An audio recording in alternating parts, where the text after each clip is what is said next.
Leave me alone. But Moshe understood you can't live in a palace forever. These are your brothers. You can't amputate yourself from your own limbs, from your own organs.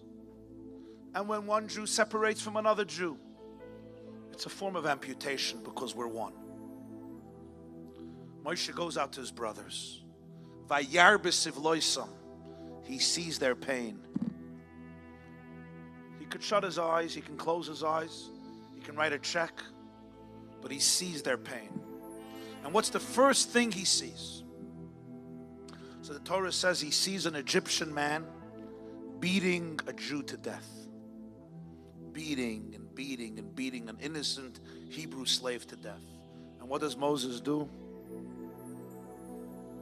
Vayifin kai v'kai vayarki einish vayaches hamitzri vayitmeneyu b'chayil. He turns here, he turns there. He sees there's no man.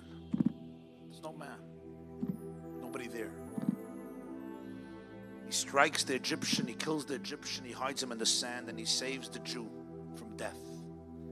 He kills the terrorist, he kills the perpetrator, he kills the murderer, and he saves the Jew. The next day, two Jews are fighting.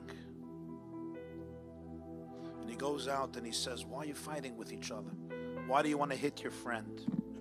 And the man says to him, oh, you're going to kill me like you killed the Egyptian yesterday? And Moses realizes the story is known. And indeed he has to flee Egypt to escape the wrath of Pharaoh, who finds out. But didn't it say that he turned here and he turned there and he saw there was nobody there? There was nobody present. But there was somebody present. The informer was present. Why does the Torah say, Ein ish, there was nobody there? There was somebody there. That's how he was informed. If there was nobody there, nobody would inform on him. But somebody knew. So there are different interpretations. But I want to give you one of the most beautiful interpretations. This comes from the Lubavitcher Rebbe. He told it to my late father, who shared it with me. And this is what he said.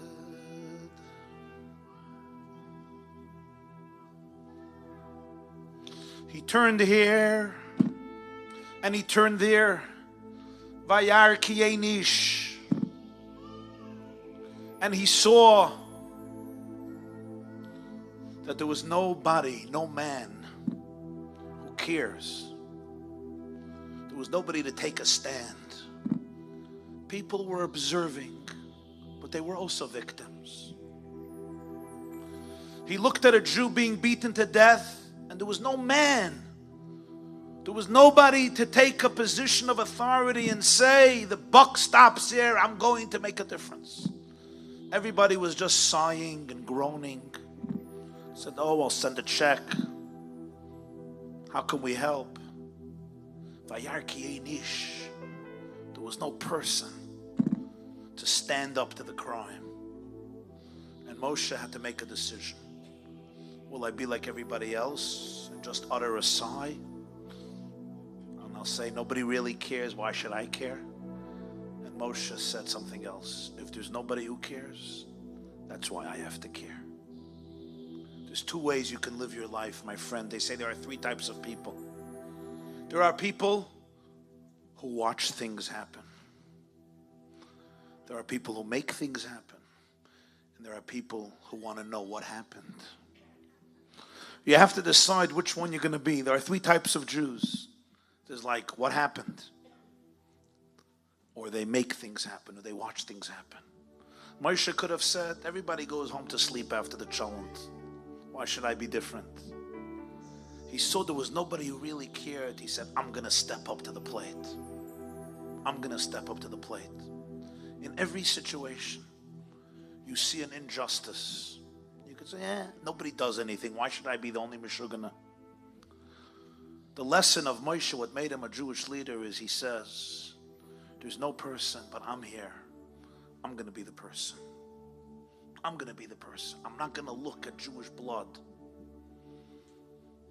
and just look the other way. and say, there's other people to do things. I'm going to stand up. And in so many different situations, when you see apathy, when you see indifference, when you see injustice, when you see something that can be done, I could tell myself, who am I? I'm just a little guy. I'm a little Joe Schmo. But that's not the way a Jew thinks. The way a Jew thinks is, you look here, you look there, there's nobody. You be the person. You be the ambassador of God to take a stand, to make a difference.